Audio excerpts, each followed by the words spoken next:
Hello and welcome. How do you deal with anxiety? Well, stay tuned and find out.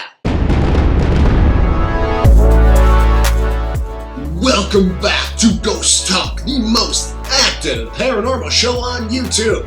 Hello, I'm your host, Aaron G. Thompson, and of course, Nick Simons is to my left. You're right, because that's a thing when you're watching the tubing. When you're tubing, that's what they should call it. Yeah. When you're tubing. What are you doing tonight? Tubing, man. Tubing, man. I'm just tubing, you know, bruh. You tubing, red tubing.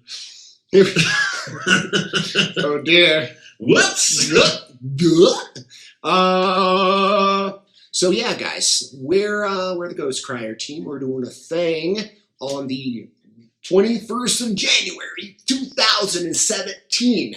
So I'm pretty excited about that. You should be excited about that. I know Nick's excited about that. Look at me. www.ghostcrier.com for event details. Go there. We want to see your face. That's awesome. But it's Wednesday, 2017. You are ready to talk ghosts. So how do you deal with anxiety when you're on a site of an investigation? Nick, this question came up as a third-party conversation while at my normal 9 to 5. And, you know, I thought it would be a good topic to discuss. Because, yeah, there is a boatload of anxiety when doing paranormal investigating or ghost hunting, no doubt. I know I still get it. I may act oblivious, you know, in some of the videos, maybe a lot of videos you clearly haven't seen. But yeah, it's out there. So Nick, we'll kind of pass it off to you, buddy.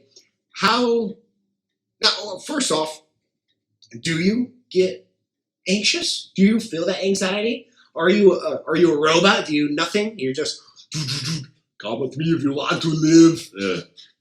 I have exorcised the demons. Get away from me. Yeah, anxiety is real. It's very real. I mean, I'm as big as a door, and I still, get kind of like, ooh, it's really dark down here, I mean, nobody's ever going to be, ooh, I'm the demon killer. I mean, and just run down a dark hallway.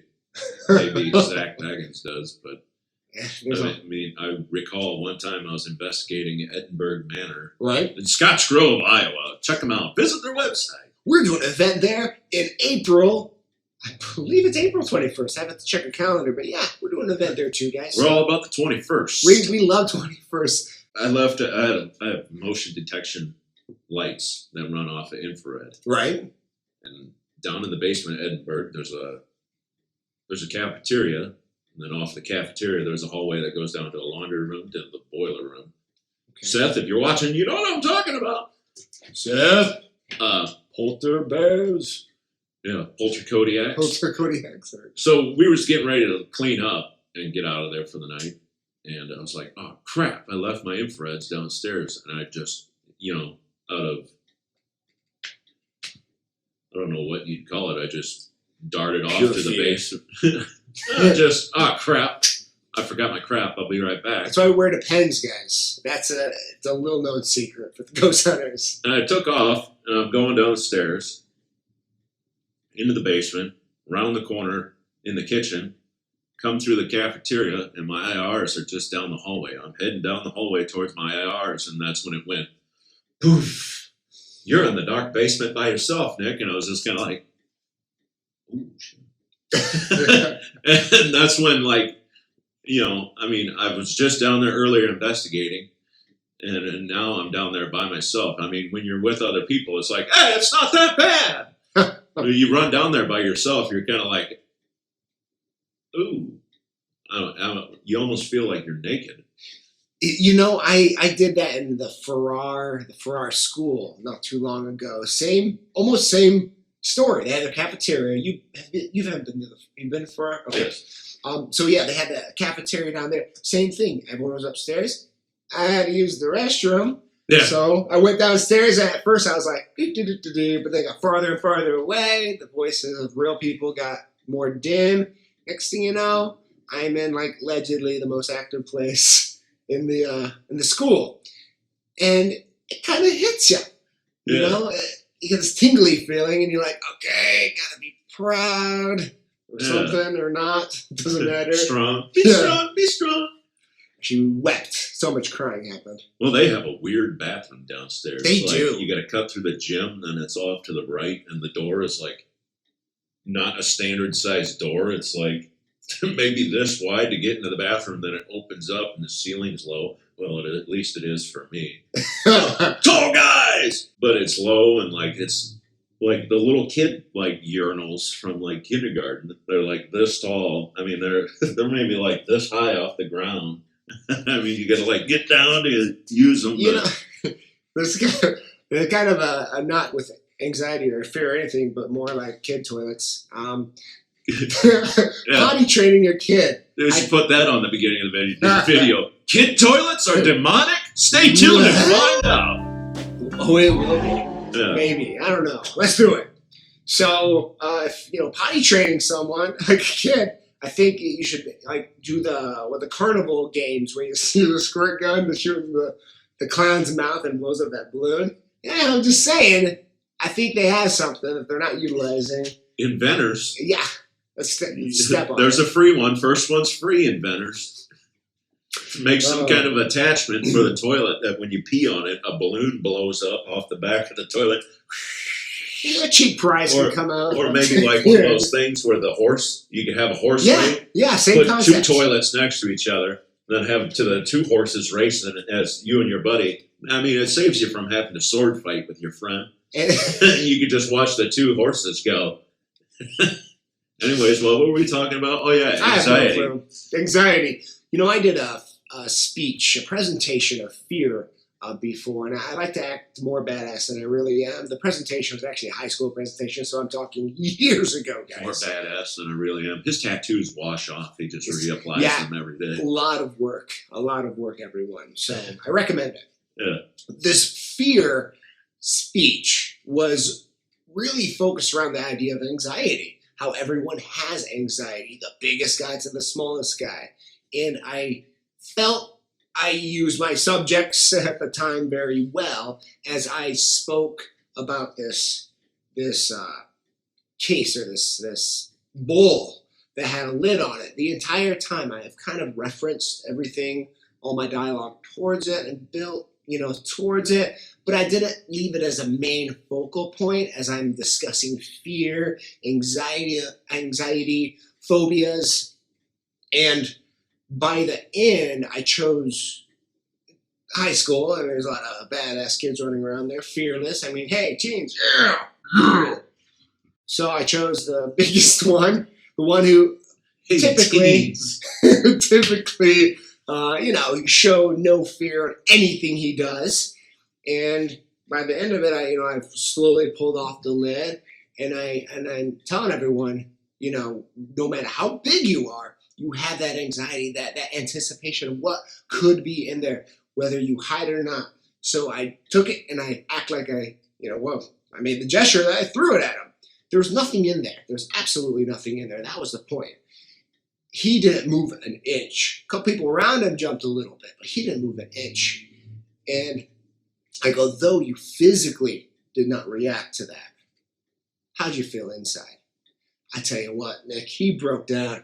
He's like, I really did. It jumped. He's telling me how, and the rest of the class, how he really, his innards and that fuzz feeling came over.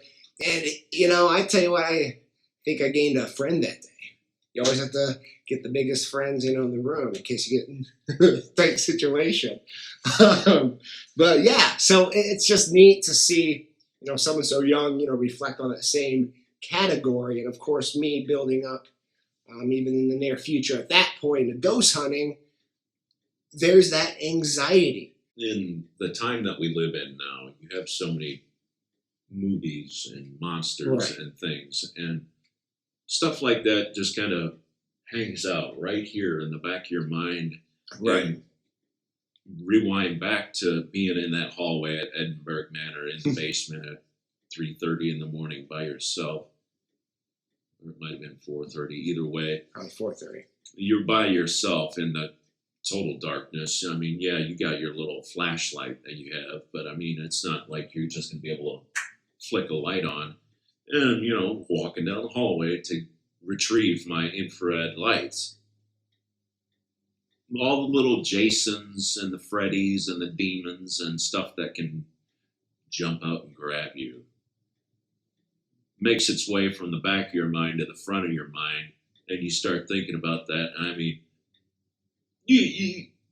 there's a point where you start to, ooh, crap, ooh, profanity, oh, swear words, and you're making your way down the hallway to grab your stuff. It's like when you were younger and you were the last person to leave a room at night and you shut the light off and zip out of the room.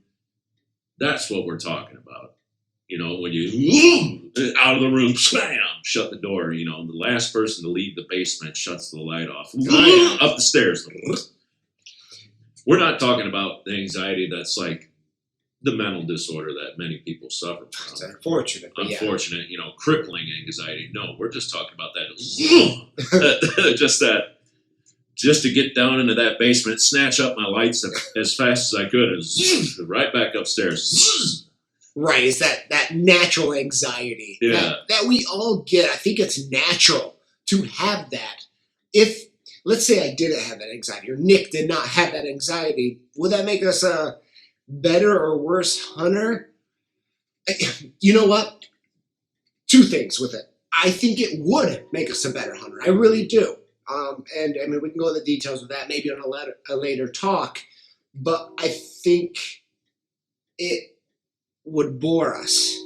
Yeah. I think we would probably be doing this for 6 more months if we're completely fearless, and then be like, well, that never happens. Yeah. So we might have just opened another Tupperware container. Is that why people keep investigating? Yeah. Pepperheads, people that eat hot peppers, they eat that because it really, really only just that one just time. The once. It's not like a habit of mine. They continue to eat hot peppers and hotter peppers, and the guys that create those peppers by genetics and stuff, they want to go hotter because when you bite into that pepper, it releases endorphins. Yeah, and you get that endorphin. True. Rush. So maybe we keep investigating because we get that anxiety and that releases endorphins. I'm sure it releases something inside of us that we're like, hey, that was a good investigation. I can't wait to do another one. Yeah, we need a bigger challenge, whatever the case may be. How hard can we scare ourselves? Yep, the anxiety is real, everyone. It's going to be a thing. I don't know anyone who has not, I feel had that anxiety. Of course, not too many people talk about the anxiety, but it's legit. I've definitely had my fair share. Nick shared with his. We get his fair share. So everyone, share your moment of anxiety when investigating on the comments below. Ooh. Share them below. Share us on Facebook. Put them on Twitter. Just let us know. Yeah. Ask us questions. We like answering those on the show as well. Yeah. Do all that, guys. Anxiety, it happens. You just gotta, embrace it. Yeah. Question it. Drink it. Push forward. Still use the restroom, guys. Don't want to hold that in. If you're for our schoolhouse, use the buddy system when going to the bathroom. There's a shadow person right there on the. He sees you when you're peeing. He knows when you go to. He knows. Okay. Well, Happy New Year's, everyone. 2017. 2017. We're here. We made it. www.patreon.com/GhostCrier. It's a thing. It's a place. It's how you can support us this year, pushing us, to professional ghost hunting status, where we can actually transition, respectively from our 9 to 5 and go full focus on this career path.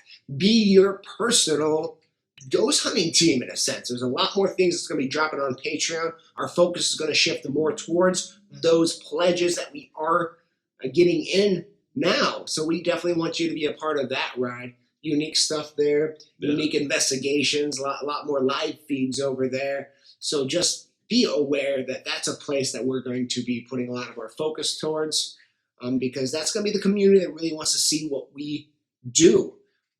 But we're still going to knock out the YouTube and everything else. So if you can't support, share what you can.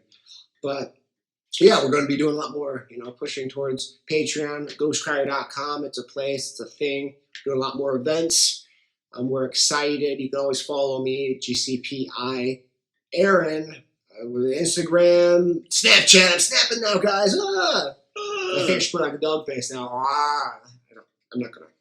Sorry. Yeah, and I was saying Instagram. I don't know. Twitch.tv. I should probably be doing that more too. So we'll you have a Twitch too? I do. I do. What do you play? I have nothing right now. So I should Twitch and watch me play Minecraft.